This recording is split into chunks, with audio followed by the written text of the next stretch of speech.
Hello everyone, welcome to Academic Atlas. I am Jaya Prakash. तो आज हम आपके सामने लेकर आए हैं कक्षा 7 का पाठ हिमालय की बेटियां और इसको लिखा है नागार्जुन जी ने। अब यहाँ पर हिमालय की बेटियां किसको बताया गया है? हिमालय पर्वत से जो नदियाँ निकलती हैं उनको हिमालय की बेटियां बताया गया है। चलिए तो पढ़ते हैं। अभी तक मैंने उन्हें दूर से देखा था। बड़ी गंभीर, शांत, अपने आप में खोई हुई लगती थी। सम्भ्रात महिला की भांति वे प्रतीत होती थी। मतलब यहाँ पर लेखक बता रहे हैं कि जब उन्होंने नदियों को देखा तो उन्हें वो नदियाँ बहुत ही सम्भ्रात महिला की भांति, मतलब बहुत ही सभ्य महिला की भांति गंभीर, शांत स्वभाव वाली लग रही थी। उनके प्रति मेरे दिल में आदर और श्रद्धा के भाव थे। माँ और दादी, मौसी और मामी की गोद की तरह उनकी धारा में डुबकियां लगाया करता। अब वो नदी के बारे में बता रहे हैं कि नदी के लिए उनके दिल में बहुत ही आदर और श्रद्धा के भाव थे। और जिस तरह वो माँ और दादी की गोद में बैठा करते थे, मौसी मामी की गोद में बैठा करते थे, उसी तरह वो इन नदियों की धाराओं में डुबकियां लगाया करते हैं। तो उन्होंने नदी की जो धारा है या नदियों को अपनी माँ और दादी की गोद के समान बताया है।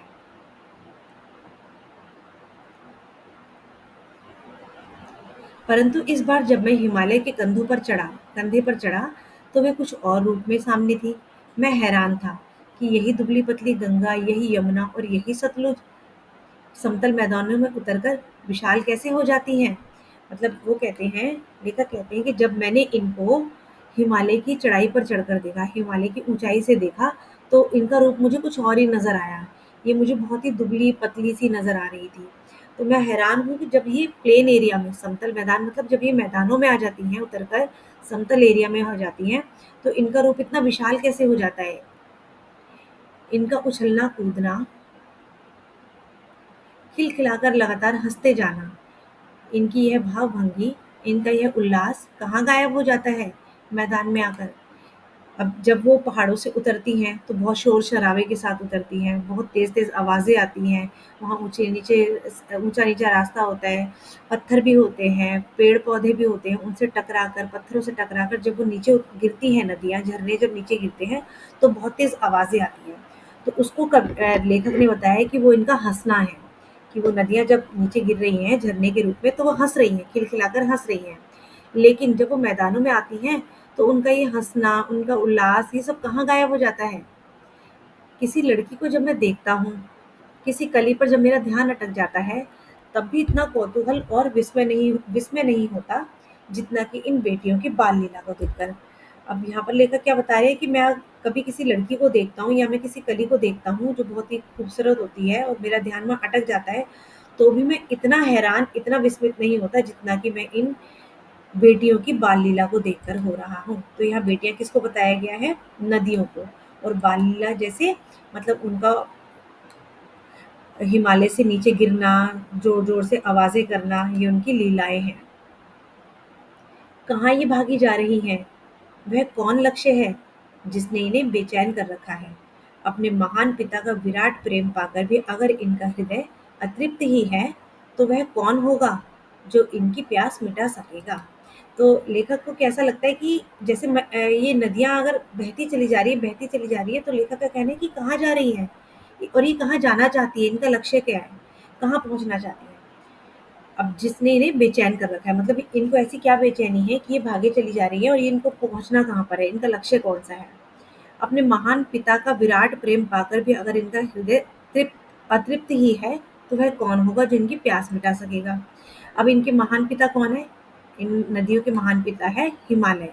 तो यहाँ पर लेखक कह रहे हैं कि अपने इतने महान, इतने विराट, या इतने इतने विशाल पिता के प्रेम को पाकर भी अगर इनका हृदय अतृप्त है, मतलब तृप्त नहीं हुआ है, इनका मन नहीं भरा है, तो कौन है जो इनकी प्यास को मिटा सकेगा जहाँ पर ये जा रही हैं। बर्फ जली नंगी पहाड़ियाँ, छोटे-छोटे पौधों से भरी घाटियाँ, बंधुर आदित्यकाएँ, सरसब्ज उपत्यकाएँ, ऐसा है इनका लीला निकेतन। अब यहाँ पर ना, जो हिमालय की घाटियाँ हैं, जो वहाँ की पहाड़ियाँ हैं, और उन सबको लेखक ने उन नदियों का लीला निकेतन बताया, मतलब उनका घर बताया जहाँ वो रहती हैं। वो नदियाँ जो हैं वो हिमालय में रहती हैं, वो उनका घर है।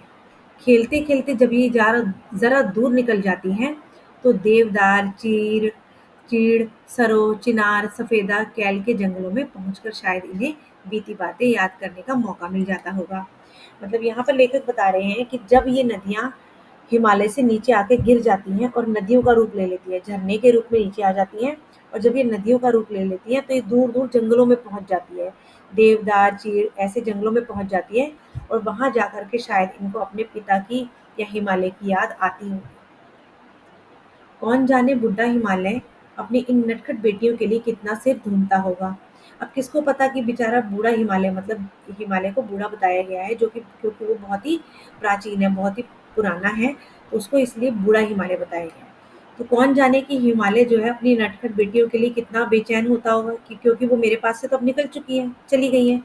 जब माता-पिता के बच्चे उनसे दूर जाते हैं तो माता-पिता थोड़े-से चिंतित हो जाते हैं।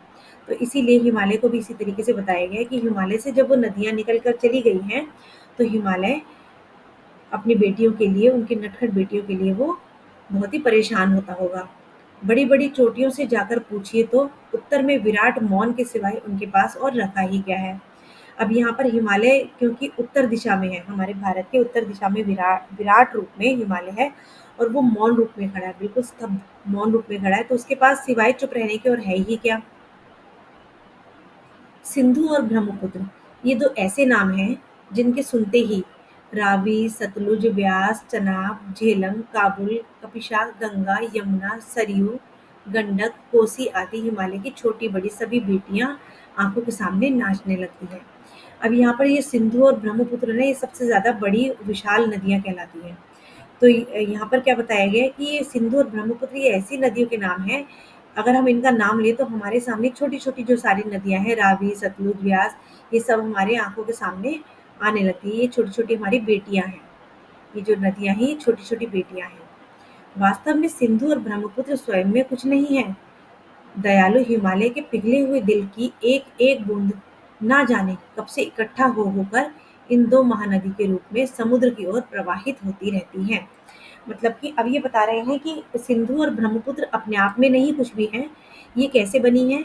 ये हिमालय के जो बर्फ के पिघलने से, धीरे-धीरे बर्फ के पिघलने से जो झरने के रूप में पानी नीचे आया है और वो जाकर के सिंधु और ब्रह्मपुत्र नदियों का रूप उसने धारण कर लिया है, और वो फिर सारी नदियाँ कहाँ चली जाती हैं? वो सब नदियाँ जाकर समुद्र में मिल जाती हैं, समुद्र में प्रवाहित होती हैं। कितना सौभाग्यशाली है वह समुद्र जिसे पर्वतराज हिमालय की इन दो बेटियों का हाथ पकड़ने का श्रेय मिला है। अब यहाँ पर समुद्र को क्या बताया गया? दामाद बताया जा रहा है, और सारी जो नदियां हैं इन सबको हिमालय पर्वत की बेटियां बताया गया है। तो क्या क्या बताया जा रहा है यहाँ पे? इनका एक ना रिलेशन, एक रिश्ता बना दिया गया है कि वो समुद्र कितना सौभाग्यशाली है जहाँ पर ये सारी नदियां आके मिल जाती हैं। मतलब इन बेटियों का हाथ पकड़ने का मौका समुद्र को मिला है। जिन्होंने मैदानों में ही इन नदियों को देखा होगा, उनके ख़्याल में शायद ही यह बात आ सके कि बूढ़े हिमालय की गोद में बच्चियां बनकर ये कैसे खेला करती हैं। अब जिन जिन लोगों ने नदियों को देखा होगा, उनके दिमाग में, उनके ख़्याल में शायद कभी बात आई ही ना हो। शायद ही कभी आई हो कि बूढ़े हिमालय की गोद से जो बच्चियां बनकर ये निकलती हैं, कैसे खेला करती हैं। अब यहाँ पर हिमालय को बूढ़ा बताया गया है और उससे निकलने वाली जितनी भी नदियाँ हैं, वो हिमालय की छोटी-छोटी बच्चियां बताई गई हैं। माँ-बाप की गोद में नंग-धड़ंग होकर खेलने वाली इन बालिकाओं का रूप पहाड़ी आदमियों के लिए आकर्षक भले ना हो, लेकिन मुझे तो ऐसा लुभावना प्रतीत हुआ, वह रूप कि हिमालय को, ससुर और समुद्र को उनका दामाद कहने में कुछ भी झिझक नहीं होती है। अब यहाँ क्या बताया गया है कि माँ-बाप की गोद में नंग-धड़ंग होकर खेलने वाली इन बालिकाओं का रूप, मतलब जब ये हिमालय पर्वत की गोद में थी, तो वो उनके पिता बताए गए हैं, माता-पिता बताए गए हैं हिमालय पर्वत को, तो जब वहाँ पर ये कैसे भी खेलती थी, लेकिन पता नहीं कब-कब में ये इतनी बड़ी हो गई कि वहाँ से निकल गई, हिमालय से निकल गई और धीरे-धीरे आकर समुद्र में मिल गई। तो जब वो समुद्र में मिल गई, तो समुद्र को क्या बताया गया है? दामाद बताया गया है, और ससुर बताया गया है हिमालय को, क्योंकि भई समुद्र को दामाद और हिमालय से निकलने वाली जितनी भी नदियाँ, उनको बेटियाँ बताया गया है उनकी, और वो सारी ही नदियाँ कहाँ जाके मिलती है? समुद्र में। तो समुद्र और नदियाँ जो हैं वो क्या हैं? समुद्र है उनका दामाद और नदियाँ हैं उनकी बेटियाँ। तो ससुर कौन है? हिमालय। तो ये एक इन्होंने रिश्ता बना दिया है। ठीक है ना? कालिदास के विरही यक्ष ने अपने मेघदूत से कहा था। अब कालिदास एक बहुत ही महान लेखक हुआ करते थे, जिन्होंने मेघदूत एक अपना उपन्यास लिखा था। तो उसमें बताया गया था कालिदास के विरही यक्ष ने अपने मेघदूत से कहा था, वेत्रवती यानी बेतवा नदी को प्रेम का प्रतिदान देते जाना, तुम्हारी यह प्रेयसी तुम्हें पाकर अवश्य ही प्रसन्न होगी। मतलब कालिदास का जो ये उपन्यास जिसके बारे में बताया जा रहा है मेघदूत, इसमें विरह का वर्णन किया गया है। विरह मतलब जब एक प्रेमिका अपने प्रेमी से अलग होती है, तो वो वाला वर्णन किया गया है। तो बताया गया कि किस तरह से कालिदास ने बेतवा नदी को प्रेम का प्रतिदान देते जाना ऐसा अपना संदेश भिजवाया था। तुम्हारी वह प्रेयसी तुम्हें पाकर अवश्य ही प्रसन्न होगी। तो कालिदास ने नदी को मेघदूत मतलब बारिश के ज़रिए अपना ये पैगाम भिजवाया था, अपना ये प्यार भिजवाया था कि तुम मेरी प्रेयसी को पाकर अवश्य प्रसन्न हो जाओगे। और यह बात इन चंचल नदियों को देखकर मुझे अचानक याद आ गई। अब जिस तरह से वो क्या बता रहे हैं कि कालिदास ने जिस तरह से विरह का वर्णन किया है अपने मेघदूत में, प्रेमी और प्रेमिका का वर्णन किया है कि जब वो बिछड़ जाते हैं तो किस तरह से उसने मेघ को, बारिश को एक सूचना देते हुए, एक अपना पैगाम देते हुए भेजा है अपनी प्रेयसी से मिलना। उसी तरह से लेखक ने, नागार्जुन ने इन नदियों को भी वही बताया है कि मुझे इन नदियों को देखकर ऐसा ही याद आता है, और सोचा कि शायद उस महाकवि को भी नदियों का सचेतन रूप पसंद था। मतलब अब उन्हें ये क्या लग रहा है कि ज़रूर कालिदास ने भी इन नदियों को देखा होगा और उनको भी उनका ये रूप बहुत पसंद आया होगा। दरअसल जो भी कोई नदियों को पहाड़ी घाटियों और समतल आंगनों के मैदानों में जुदा-जुदा शक्लों में देखेगा, वह इसी नतीजे पर पहुंचेगा। अब यहाँ पर लेखक क्या बता रहे हैं कि जो भी कोई इन नदियों को समतल मैदानों में अलग-अलग नदियों के रूप में देखेगा, उन्हें यही लगेगा कि ये सब कहा जा रही हैं, ये अपने प्रेमी से मिलने जा रही है। कालेलकर ने नदियों को लोकमाता कहा है। काका कालेलकर भी ने बहुत ही अच्छे रचनाकार हुए हैं। तो उन्होंने भी नदियों को एक उपमा दी है, उन्होंने नदियों को लोकमाता कहा है। जिस तरह से नागार्जुन ने इनको बेटियाँ कहा है, उन्होंने नदियों को लोकमाता कहा है, यानी सबकी माँ। किंतु माता बनने से पहले यदि हम इन्हें बेटियों के रूप में देख लें तो क्या हर्ज है। अब यहाँ पर ना नागार्जुन जी ये बता रहे हैं कि किस तरह से हम नदियों को अलग-अलग रूप में देख रहे हैं। किस तरह से हर एक लेखक ने इनको अपनी कल्पना के अनुसार अलग-अलग रूप में देखा है। जैसे काका कालेलकर ने इनको लोक माता के रूप में देखा है, किंतु माता बनने से पहले हम इनको बेटियों के रूप में देख लें तो क्या हर्ज है। मतलब यहाँ पर हमारे लेखक ये बता रहे हैं कि हम इनको बेटियों के रूप में देख लेते हैं। और थोड़ा आगे चलिए, तो इन्हीं में अगर हम अपनी प्रेयसी की भावना करें तो कैसा रहे। मतलब हम इनको अपनी प्रेयसी जिसे हम प्यार करते हैं, प्रेमिका हमारी, उनके रूप में भी देख सकते हैं। ममता का एक और धागा है जिसे हम इनके साथ जोड़ सकते हैं, बहन का स्थान। कितने कवियों ने इन नदियों को दिया है। मतलब ये बता रहे हैं कि बहुत से कवियों ने नदियों को अलग-अलग रूप में दिखाया है। किसी ने इनको लोक माता बताया है, तो किसी ने इनको बेटियों का रूप दिया है, किसी ने इनको प्रेयसी का रूप दिया है, और किसी ने इनको बहन का भी रूप दिया है। वो बहुत ही कम कवि हैं जिन्होंने इनको बहन का रूप दिया है। तो एक दिन मेरी भी ऐसी भावना हुई। थोलिंग यानी कि तिब्बत की बात है। मन उचट गया था, मतलब मेरा ना मन नहीं लग रहा था, मन उचट गया था। तबीयत ढीली थी, तबीयत थोड़ी सी लेखक की ढीली थी। सतलज नदी के किनारे जाकर बैठ गया। दोपहर का समय था। पैर लटका दिए पानी में। थोड़ी देर में उस प्रगतिशील जल ने असर डाला। तन और मन तरोताजा हो गया, तो मैं लगा गुनगुनाने। अब यहाँ पर लेखक क्या बता रहे हैं कि एक दिन मेरा जो मन उचट गया था, मेरी तबीयत थोड़ी ठीक नहीं थी, तबीयत ढीली थी। तो वो सतलज नदी के किनारे पर गए और उन्होंने नदी में अपने पैर डाले और वहीं पर बैठ गए। दोपहर का समय था, पैर लटका दिए पानी में, और थोड़ी देर में ही उनको प्रगतिशील जल ने असर डाला। मतलब उस जल से उनको ऐसा असर हुआ कि उनकी सारी थकान जो है वो दूर हो गई, मन उनका तरोताज़ा हो गया और तबीयत भी उनकी ठीक हो गई। तो जब उनकी मन तरोताज़ा हो गया, उनकी तबीयत ठीक हो गई, तो वो एक गुनगुनाने लगे गाना। कौन सा गाना गाने लगे?